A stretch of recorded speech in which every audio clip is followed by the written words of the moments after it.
my friends. How are you guys doing today?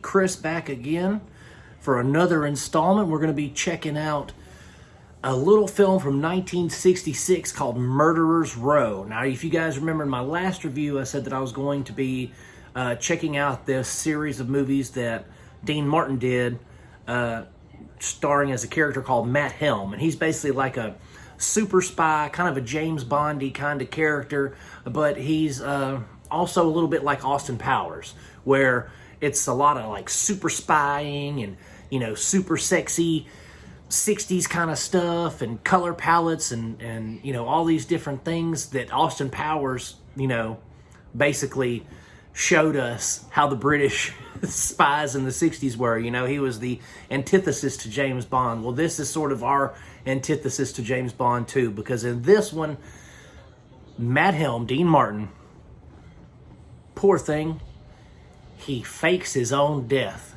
so that he can fight Dr. Solaris and stop a helium laser beam weapon that can destroy a whole continent, right?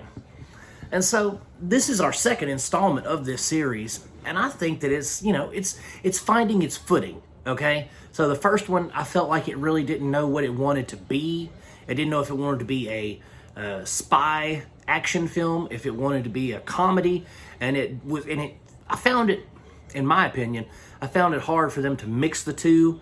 It just seems like when they tried to mix the comedy and the action together, it just didn't land right. But that was in the first one. The second one, directed by Henry Levin. Sorry, I had to look that up for a second. Henry Levin.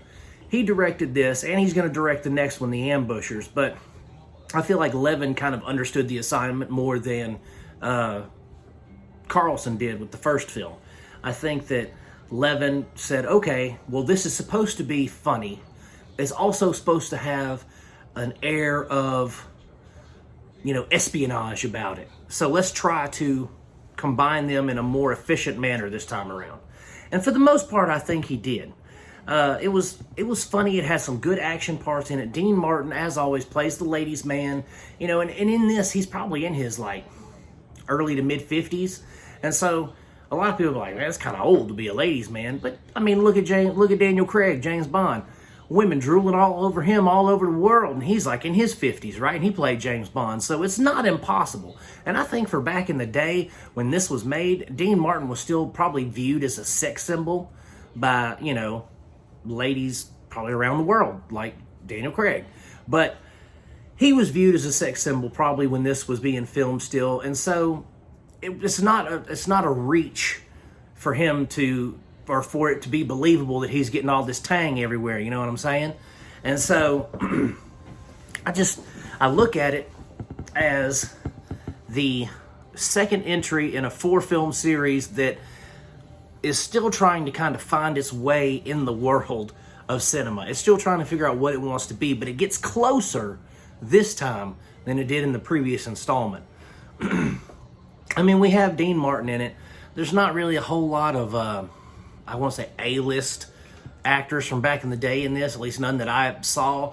I mean, there's a few gorgeous women dressed in, you know, the two pieces of the day in bikinis and stuff. He's always got a lady on his side, a lady that's after him, and a lady that's working for him.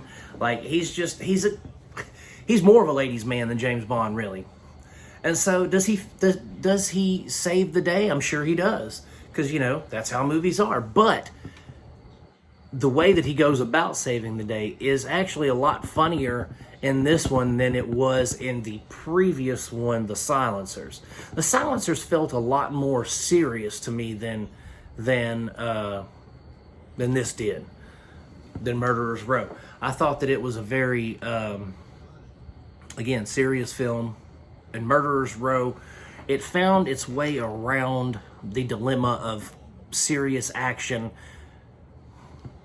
that is combined with comedy. It found its way around it, and it made it a better film. It made it a better entry in the franchise. And we'll see in the third film, in the ambush.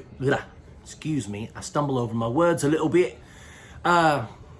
We'll see in the next film, The Ambushers, where Mr. Levin, he directs the next one too. Mr. Levin finds his footing with this franchise and delivers probably the best out of all of the 4 films. I think that the Ambushers is better than Murderers Row, and Murderers Row is better than the Silencers. They progressively get better, which is oddly not very common for sequels and things. At least they get better in my opinion. You know what I mean? Because that's all we're doing is sharing our opinions, guys. But anyway, for Murderers Row, I'm going to give it probably 3 stars. I'll give it 3 stars out of 5. You can find it streaming on Tubi if you guys really want to check it out. I think it's probably worth your time. If you want to check out this series, it would be worth your time if you like classic, spy films, if you like Dean Martin. These are something you should definitely check out because they're worth it. Even if they're not the greatest films ever, they're still entertaining and worth the watch, guys. So that's it for Murderers Row. Thank you guys so much for watching. If you want to, like and subscribe, please, and start some conversations about the films in the comments. As always, guys, I'm going to keep making them as long as you keep watching them. Peace out. God bless, my friends, and I'll see you soon.